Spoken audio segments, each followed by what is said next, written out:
excited to tell you about some tips and trips to actually dominate your interview. That was a little too much, but I will teach you some things to breeze through and things to consider.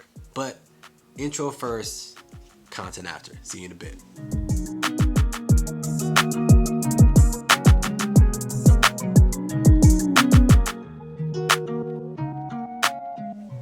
Hi YouTube family, this is Joshua Ward with Z Changed Me, and I'm going to talk about the thing that people sweat over. And it's not just presentations, maybe I should do a video about that, but it's how to interview effectively in a way that makes you feel comfortable, but also produces positive results on a consistent basis. Well, just to give you a capsized understanding of my channel, we have relationships, we have single dad, that's why I am a single dad, and also personal growth, which is going to be this video right here, and then we have attachment theory, and they all kind of work into well together. But interviews have been changing over time, but having some simple concepts which I'll talk about and also give you a before, during, and after, which you should consider. But let's get right into this, guys. Now, before we get into the before the interview, let's just get into a mindset of understanding that they're not just interviewing you, you are interviewing them. You have to understand this at the highest level, because if you don't understand this, you might get into a job because you're trying to change yourself to fit into the job, but then now the person is expecting a totally different person, and they'll expect you to be that way, but you won't be able to hold that for that long, and then it's going to be a high chance of battling between one or the other. You think about interview as a marriage, and it's going to be something that you want to actually, short-term marriage, but you're trying to find that fit, because if you're in the right environment, you're going to flourish better than a situation where you're trying to get a job because of a name or etc. Just want to make sure I put that out there, but let's get into it. The pre. Now, first thing you need to do before you get into the interview is do some prep work. All right. I say go on their website, look at their mission statement, get a good feel for it. You don't have to memorize it, but just have a good feel for it. So, and maybe have one or two things that they ask. Hey, why'd you pick us? Well, I looked at your mission statement and said blah, blah, blah, blah, blah. Also do some questions, more behavior based, because what most people are going towards or have been doing for the past like maybe 5-6 years, maybe even a decade. But go through some questions. Now that will just more bring down your anxiety, but I'm gonna give you some situations of how to answer these things in a genuine way on the back end when we get to the question perspective. But you get some good sleep, all right? If you need to take a melatonin, please take it. Wake up in the morning, you need to floss, mouthwash, brush your teeth. Side note, a lot of people didn't know this. I didn't know this until I was 30 something years old, that you actually are supposed to brush your teeth last so you can keep the fluoride on your teeth. Don't eat anything, don't drink anything, don't rinse it out, and you're supposed to keep it on your teeth so you can keep it harder and actually the enamel stronger and keep your teeth stronger. Didn't realize that for years, and I could have prevented some cavities that I've had. Anyways, back to the pre. So now we're fresh, right? Now we think about when you're gonna put on some cologne or anything like. Please, fragrance, try to stay away from it, because if somebody has an allergy or sensitivity to it, that could be a negative towards you. Usually, if nobody has any of those things, it could be a positive, but the negative, a potential negative, I would say not even use it. Now, say like you get a little funky and you get a little sweaty, maybe make it light. Just don't feel like you're trying to track bees or something like that. So, what you gonna wear? Now, I say wear what makes it comfortable for you. Because if they don't like you for who you are, who cares? But if you don't feel comfortable, you're not going to present the best version of you. All right, be careful. I mean, this is kind of like patterns on patterns, but now 21st century, you can do what you want. So it doesn't really matter 100%. I would say for guys, a suit and a tie, but how you want to make the color, man, that depends on you. Just some things, no highlighter yellow, no canary yellow, no super green, but reasonable, okay? Women, just they say what high on top and low on bottom, business professional, but women have they can do whatever they want to, really and truly. Anything's business professional for them. But that was a little of a sexist comment. Please disregard. So the next thing you want to do is your resumes. Make sure you get some off-white resumes, because off-white is really good, because if you spill coffee or something on it, it may stain, but it won't look as bad if instead of a white one. and you want to get that kind of thick one, it kind of has some weight, the paper has a little weight to it, and print out about 7 of those, okay? Have your pens, extra pens. I'll have like 5 or 6 extra pens. I'll have a notepad with some, so I can be able to take some notes. And if you did some pre-work, you can put some notes about things that people you're gonna meet, maybe little things about them, whatever you want in that regard. Now, the pens, extra pens, and the resumes are important because you can get in the interview, and then the interviewer is like, "Oh man, where's and you're like, "I got extra pen." Why, thank you. Aren't you resourceful? That is a good thing. And like, "Man, the computer's down. I don't have your oh wow, okay. So you want to be prepared for things in that regard, okay? Now, let's get you to the interview spot. Before the interview, now things that people really don't, this is something that people really don't understand. Do not get there earlier than 15 minutes. Well, let me rephrase that. Do not get there 15 minutes to talk to the interviewer. That's a little bit of inconsiderate of that person's time. They may have a meeting before that. But I know the anxiety of trying to get there 15 minutes before, that can cause a little anxiety. So get there early. And if they have a lobby, sit down in the lobby. If they don't have a lobby, stay in your car, kind of just prep, whatever you need to do. But if a lobby is good, because you can sit there, get that hour early, sit there, relax, kind of see the vibe, see what's going on. Try to talk to as many people as you can. Like talk to the security guard, talk to the secretary if you can. Because the more people that get to know who you are, the more like, you never know whose relationship and how good the bosses are. They may be talk to the security guard. You saw that guy? What'd you think about him? Well, he was really cool. He talked to me. He's something really down to earth. You never know. I would talk to anybody. Cafeteria lady, somebody sitting down. But what's also good is people in that office may walk by that lobby area and see you there. And then when you go into the interview and say, "Hello, 15 minutes before, this is Joshua Ward. Oh, you were out in the lobby. Why don't you just come in and come meet me?" You say, I didn't want to be inconsiderate. I know that you have probably things to do, so I just sat here, make sure I was on time, and came 15 minutes before to make sure that we can get things set up properly on your schedule. They're gonna be like, "Oh, dang, this guy's thought this through." Okay, that is the pre. Okay, that is the pre-perspective. Getting that down. Now, if you need more stuff or maybe I missed some things, please put in the comments. I'll try to respond to anything that I missed as much better as I can. But because my background, I've done a lot of different things. I got my doctorate, got my master's. I was a director of pharmacy. I was a clinical pharmacist. I taught at universities. I had my residency. I have my own businesses. And so I've interviewed so many people, so I know exactly what they're looking for. So I understand a fundamental components of what you need to know in these perspectives. Now, please, if you have something else, enlighten me. I'm willing to grow. Add to my value. So put some stuff in the comments if you think there's something else that you can think that I missed. Now, the interview starts off with the handshake and also names. So when you meet people with their name, people love their name. So when you hear their name, repeat it 3 times. "Hey, Timothy, how you doing? Nice to meet you. My name is Joshua Ward." "Oh, Timothy, how long you been here? You been here for a while?" "Yeah, I've been in this case maybe." Cool. "Timothy, do you have family? Like, what exactly do you do here?" Or something like that. So what's gonna happen is by doing 3 times, I can just belch. Excuse me, that was kind of rude. So let's say like you say it 3 times, it helps memory. I also ask for a business card because that will come in handy because now you can see the name, which is important. Sometimes they have badges, so that might help, but the card is important because after you talk to each individual you have, ask for the business cards, because what you can do, you can flip that thing over and take little notes while you're in the bathroom or when you're transitioning about, okay, Timothy has family, son plays baseball. So when you write your thank you cards, which should be written, and you bring it back, you can be more personalized with those cards. So that's a life hack right there. It's really keen.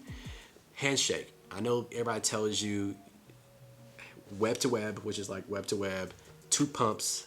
That's the handshake. Now, I have a thing called the presidential handshake, which I did a video before. It's going to be located above here. It's a great understanding on reading people with their handshakes to be able to know how to speak to them in first steps with that individual. So please look at that also to help you out with this interview if you're looking at an interview anytime soon. But yeah, please check that out. So now you're sitting down, now you got these questions. The first question that you're going to get is, and the most important one, I'm telling you, this is out of this whole video, This is the key. The creme de la creme. The key. They want to ask you, so, tell me a little bit about yourself. That is going to be exactly what they're going to ask. Because, 95% of the interviews I've been to and anybody else been through, they ask that question. And how you answer this question is monumental. All right? Now, why is it so important? What's going to happen is, they have your resume. And because of your resume, you probably got an interview, maybe an initial phone call. So that resume is already down packed. They probably looked at it. You don't need to reverbalize the resume. They need to know who you are. These questions that they've had, they keep changing the questions, regular questions, the behavior based. They're just trying to get a genuine answer so they can know what they're really getting. All right, but people are getting so smart and more prepared. Technology, it's easy for people to prepare properly for things. Now the interviewer is not getting an honest answer. I'll tell you what I would do. I do when I interview. I used to do some stuff. Again, that's not the point of this. Now, you explaining yourself is key. Now, let's give you an example. Let's see a traditional, normal person, how they respond. So I grew up in Houston, went to Jersey, got my PharmD, then went to residency in New Orleans, and then I was a clinical pharmacist in Odessa, and after that, okay, cool. There's nothing wrong with that. But that answer is going to get you the typical rest of the interview. But if you answer like this, my name is Joshua Ward, and I grew up in Houston. I have great parents. They gave me great morals and values. They taught me to believe myself and treat people right. And then I went to Jersey, and Jersey was a melting pot, different cultures, different backgrounds. And it just taught me how to relate with people and how to understand different like patterns, and it just helped me so much. Then I went to New Orleans, where I had a preceptor and a mentor that really gave me guidance, which I appreciate so much, because I was going to go this way, but they made me go this way. And then, all right, do you see what's going on? I'm giving you more information to a point where that interviewer is getting information and inferring things about me without me saying, hey, I got good morals and values and I take care of myself. I have good parents. I have a good view of my parents. That's usually going to show that. I went to Jersey, which shows on my resume, but also I've learned about cultures. Now you bring, okay, that's true. There's a melting pot there, and I can see that happening. Oh man, we have a lot of different cultures here, so they may be able to gel with other people on the team. That's the stuff you want to see. That stuff that's not on the paper is what you want to give across. All right, that is I'm telling you, it's the most important way, because if you answer that question properly, every time I answer that question properly in that way, it got to the point where what's up? So, I went to Rutgers, and I played basketball at D3, and I play basketball. I play basketball too. Word. The more information you have, the more you have ability to connect with somebody, and then they'll start. Now you're talking about basketball, and then 30 minutes is up with you interview that person, and they're like, oh shoot, let's answer these questions real quick, all right? And so that's how you change it to a point where now it's a conversation, not a okay, what would you do in this situation? Okay, key. Please work on that. Now, you want too many things at each location you went to on your resume, but you want one or two, not more than three is pushing it. But if you have a good third thing you want to get from it, put it in there. But you want to move through the resume by giving little information about you that's different, so they can get a better picture about who they're getting. And they're just gonna feel, man, I don't know if I like this guy. I know I spent a lot of time on it, but it's the most important part of the interview. If you do that well, everything is going to be gravy. All right? Barbecue chicken, as Shaquille O'Neal says. Barbecue chicken. All right. So other questions that you may get. All right. So some things that they may ask about you answering a negative part of yourself. Well, give me some positives and give me some negatives. All right. When you answer the negatives, you switch them into a positive. Now, a lot of people understand this, but when you do that, you want to make sure that it makes sense. So which one are your negatives? Well, negatives, organizing is a really big thing about me. It's something I need to really, really, really work on. But I have been putting things in place. I have a planner, and I have a whiteboard that I work on to help me make sure that I can keep improving on it. It's something that I constantly work on, but I'm definitely I'm open, and I'm also keep on trying to different things to help me make me better. See, I'll take a negative, and now shoot, man, he's open to things. He's putting tools in place. He's trying new things. He wants to get better. See how I answered that question? I gave him 3 things about me, about my character, who I am. All right, that is the key. All right, and you'll get some other questions too, but the things that you want to worry about with the questions, all right, how to answer. And sometimes like having a system in place helps organize your thoughts so you don't go. All right, so in the process, I think about, okay, do I have an example from work? Okay, no. Do I have an example from school? No, I didn't go to school. All right, do I have an example from home? You can usually find examples of answers from one of those areas. But when you have a systematic way, you're not just trying to some random memory. Now you're thinking in a systematic way. It'll help calm you down. And then if you do get questions that you don't know the answer to, there's two ways you can do that. You can be like, sir, can you repeat the question again? Now you have some time to kind of get an answer. If it's something that you feel like you get an answer in a short period of time, then you can do that. Now, if it's something that like your deer headlights, silence first of all is okay, but it's okay when you set the expectation of what the silence is. Just like in relationships, like if you're silent, like, excuse me, I need to think about what's going on. Can I give you a second? So just be like, in this situation, be like, sir, man, that was a tough question. That's a good question, very good question. Can you give me like a few moments to collect my thoughts? Oh, okay, that's okay. And so now they know what's going on. Now they're looking at you. They can be looking down, trying to take notes or something like that. You're respecting their time, but also you gave them expectation about what's going on. It's okay to admit these things. I think Simon Sinek said one time he froze on stage and he was like, "Oh my God, like I forgot what I you know that moment when you get clammy and then your mind goes blank. You ever been there?" And everybody's like, "Yeah." It's like, guys, it just happened to me right now. Like, can you tell me where I'm at? So just be honest, be who you are. I think it's beneficial. And then one of the questions I would ask on the leave, one of my favorite questions to ask the interviewer is, "Hey, what keeps you up at night?" Now they like that question because it's a unique question and they get to answer it. They're not in the pressure or the hot seats. They don't care. But what I get from it is like, what matters to you? Because if that question comes to any question you ask that they weren't prepared for, you'll most likely get a more genuine answer because it's harder to make something up in situations like that, unless you're like a really good liar. But in that situation, there's no pressure to lie, so there's no reason to. But if you say, "Man, I love my staff, and man, I'm thinking about like what they're gonna do for Thanksgiving and the scheduling," and if it's people oriented, I'm like, okay. If it's like, "Oh, we got to make sure the deadline, and we got to make sure we got," that's like, kind of scary. So it's a good question for you to kind of gauge what kind of person that is.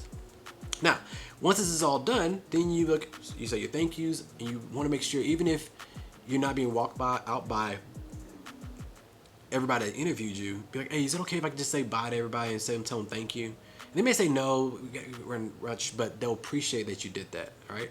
All these things are not really even conscious that they remember. Subconsciously, they'll be like, "Man, this person is really respectful, really kind individual." You go home, all right, immediately start writing thank you cards, all right, and using that business card with the notes on the back of it as a guide and more personalized. Next day, you hand it off by hand and tell them thank you. All right, now you wait. Now, a week goes by, a week and a half goes by. They haven't heard anything. What I do, so I don't look like I'm desperate, I call HR and say, "Hey, just call and check and see if you need anything, or if make sure I submitted everything. I want to make sure that you got the thank you card. I just make sure everything went well." "Oh yeah, everything went well." And then they usually will just tell you what's going on. "Oh yeah, we need this, that, or no, we're just waiting on a couple more things." But HR talks with the interviewer a lot, definitely depending on how many interviewers they have or how many interviewees they have. And they're like, "Hey, you know what? I know that we're talking about this but this other person called back and they seem like a really good person. I kind of like this person." And then the interviewer will be like, "I'll take that in consideration." But guys, hopefully this information was beneficial. If it wasn't, please trash it in the comments or just give me some perspectives that I missed. I would love insight. Again, Benjamin Franklin, my favorite quote: "Love your critics, but show you your flaws." It's just tell me what I'm missing. If you have any other tips or tricks, please put in the comments. But if you liked it and you thought it was beneficial, please put a like and subscribe, something in the corner. I would appreciate it, and so will my daughter. But I would like to end these calls. If you have a kid, or calls, videos, content with, if you have any kids, love your kids, and give them a hug because they need it. But stay tuned to the next one. It's going to be about wounds and trauma. I'm excited to talk about this because I'm going to put Naruto in it as an example. Exciting stuff. Stay tuned. Thank you for coming, and see you next time.